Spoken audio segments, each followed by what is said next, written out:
السلام علیکم۔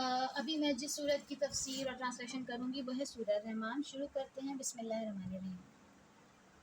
الرحمن نہایت مہربان، سب سے زیادہ مہربان، سب سے زیادہ رحم کرنے والی صرف ایک ہی ذات ہے، وہ ہے اللہ پاک۔ علم القرآن، جس نے ہمیں قرآن سکھایا، جس نے ہمیں قرآن کی تعلیم دی۔ اب یہاں پر ہمیں قرآن جو تعلیم دی گئی ہے وہ صرف برکتیں لینے کے لیے نہیں ہے، وہ ہماری زندگی کے ہر شعبے کے لیے ہے، وہ ہمیں فیوچر میں گائیڈنس کے لیے بھی ہے، وہ ہمیں پریزنٹ لائف کے لیے بھی ہے، وہ ہمیں آخرت کے لیے بھی ہے، وہ ہمیں پنشمنٹ سے بچانے کے لیے بھی ہے، وہ سب کاموں کے لیے ہے۔ خلق الانسان، انسان کو بنایا، علامہ البیان، انسان کو بولنا سکھایا۔ اور جب انسان کو بولنا سکھایا تو کتنی خوبصورت تخلیق ہے یہ، کہ کتنا پروسیس لگتا ہے بولنے میں۔ ہم نہیں جانتے کہ اللہ تعالیٰ نے ہمارے جسم کے اندر کیا سسٹم رکھ دیا ہے کہ بات دماغ تک پہنچتی ہے اور پھر زبان تک آتی ہے۔ تو یہ سب سے خوبصورت تخلیق ہے اللہ تعالیٰ کی، جس کو ہم بہت نارمل لیتے ہیں، لیکن یہ عام بات نہیں ہے، اس پہ ہمیں بہت شکر ادا کرنا چاہیے۔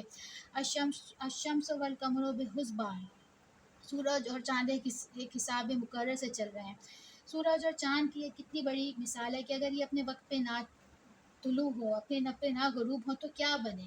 سورج نہ نکلے، چاند نہ نکلے تو پھر کیا بنے؟ یہ دنیا ہی نہیں چل سکے۔ لیکن حیرت کی بات ہے کہ کروڑوں سال سے یہ ایسے ہی اپنے کام پہ لگے ہوئے ہیں، اور یہ جب تک لگے رہیں گے اپنے کام پہ جب تک اللہ کا حکم نہیں ہوتا۔ اور یہ سب اس لیے ہے تاکہ انسان کی روزمرہ کی زندگی چلتی رہے، یہ نہ رکے۔ وَالنَّجْمُ وَالشَّجَرُ يَسْجُدَانِ، بوٹیاں درخت سجدہ کر رہے ہیں۔ اب ہم یہ تو جانتے ہیں کہ بوٹیاں اور درخت سجدہ کرتے ہیں، یہ ہم نے دیکھا ہے۔ اور یہاں پر ایک اور اشارہ یہ بھی ہے کہ بوٹیاں اور درخت کو جو اللہ نے حکم دے دیا وہ کر رہے ہیں۔ جس درخت نے جو پھل دینا ہے، جو سبزی دینی ہے، جو دینا ہے وہ دے رہا ہے، اور اپنے کام سے نہیں ہٹ رہے ہیں جب تک اللہ تعالیٰ کا حکم نہ ہو۔ وَالسَّمَاءَ رَفَعَهَا وَوَضَعَ الْمِيزَانَ، اور اسی نے آسمان کو بلند کیا اور ترازو قائم کیا۔ آسمان کو بلند کرنا تو سمجھ میں آ گیا، لیکن یہاں ترازو کا مقصد یہ ہے کہ اللہ تعالیٰ نے بہت خوبصورت بیلنس کر دیا ہے سات آسمانوں کا، اس سفید چادر کا ایسا سسٹم بنا دیا ہے کہ یہ آسمان ہل نہیں رہا۔ یہ سفید چادر ایسی بنا دی ہے کہ اس کے اوپر ہی سارا اللہ تعالیٰ کا کام ہوتا ہے۔ یہاں سارے اللہ تعالیٰ کے سارے کام آسمان کے اوپر ہو رہے ہیں، لیکن ہمیں نظر نہیں آ رہا۔ لیکن اللہ تعالیٰ نے کیا خوبصورت بیلنس کر دیا ہے کہ وہ آسمان ہی نہیں ہل رہا، ہر چیز اپنے طریقے سے چل رہی ہے۔ اور اگر آسمان ہلنے لگ جائے، آسمان ہمارے سر پہ گر جائے تو ہمارا کیا بنے؟ لیکن اللہ تعالیٰ کی قدرت کہ اللہ تعالیٰ نے اتنا خوبصورت بیلنس کر دیا ہے۔ وَالسَّمَاءَ رَفَعَهَا وَوَضَعَ الْأَرْضَ فِي الْمِيزَانِ، تطول فی المیزان کے ترازو سے تولنے میں حد سے تجاوز نہ کرو۔ اسی طرح اللہ تعالیٰ نے ہمیں بھی کہا ہے کہ تم بھی اپنے ترازو میں تجاوز نہ کرو۔ وَأَقِیمُوا الْوَزْنَ بِالْقِسْطِ وَلَا تُخْسِرُوا الْمِیزَانَ، اور انصاف کے ساتھ ٹھیک تول میں کمی نہ کرو۔ اس رب نے کہا ہے کہ میں نے جیسے بیلنس کر دیا دنیا کو، تم بھی ویسے چلو، ناانصافی نہیں کرو، ترازو میں ناپ تول میں کمی نہ کرو، نہ حد سے زیادہ کرو نہ حد سے کم کرو، جو انصاف کا حکم ہے اس انصاف پہ چلو۔ وَالْأَرْضَ وَضَعَهَا لِلْأَنَامِ، پھر یہاں پر ہمیں بتایا کہ اللہ تعالیٰ نے زمین بچھا دی، اور یہ زمین کس کے لیے بچھائی ہے؟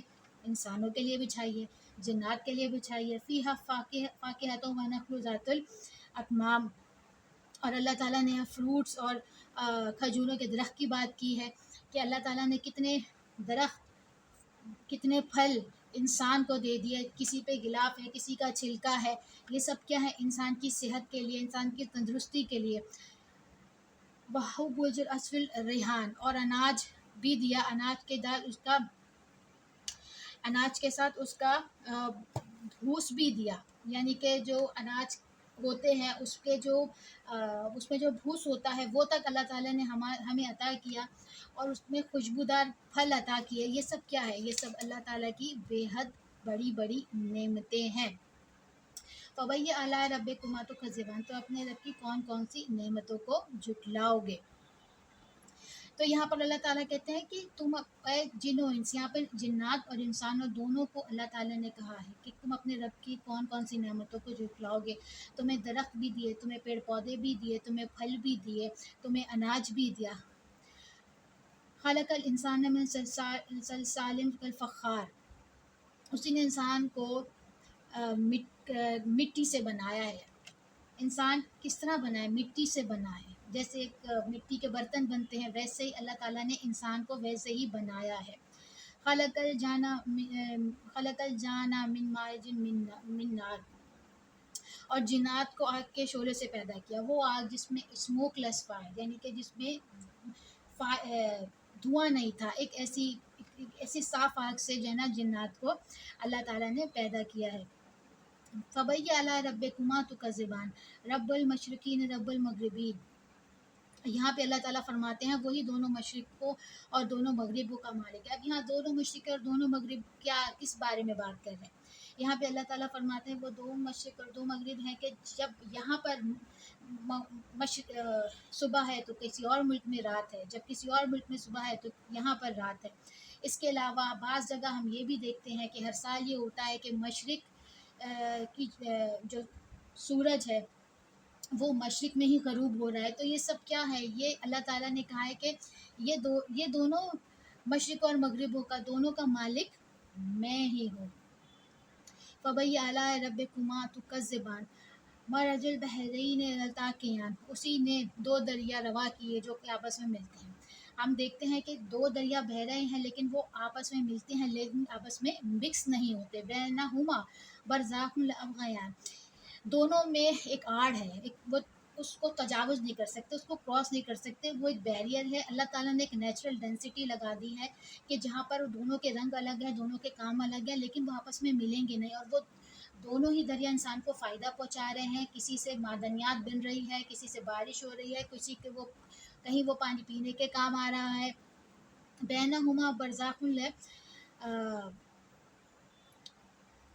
بینہما برزاخ الابغیان، دونوں میں ایک آڑ ہے لیکن تجاوز نہیں کر سکتے. فبئی اعلیٰ ربکما تکذبان، یخرج منہما اللؤلؤ والمرجان، اور دونوں دریاؤں میں سے موتی اور مونگے نکلتے ہیں اور مرجان نکلتے ہیں. یعنی کہ ان دونوں کچھ دریا ہم جانتے ہیں کہ پہلے دور میں ہوتا تھا، اور قیامت کے قریب بھی یہی سنا ہے کہ ایسا کچھ ظاہر ہوگا کہ جس میں سے موتی ملیں گے اور کچھ ایسے آثار ظاہر ہوں گے. اور پہلے دور میں تو یہ سب جانتے ہیں کہ ہوتا تھا. فبئی اعلیٰ ربکما تکذبان، وَلَهُ الجَّوَارِ الْمُنشِآتُ فِي الْبَحْرِ كَالْأَعْلَامِ، اور جہاز بھی اسی کے ہے جو پہاڑوں کی طرح اونچے کھڑے رہتے ہیں. جو جہاز ہیں اس کا ذکر قرآن میں کتنے پہلے کر دیا گیا ہے کہ جو چل رہے ہوتے ہیں سمندر، وہ اپنی طاقت سے نہیں چل رہے، وہ اللہ تعالیٰ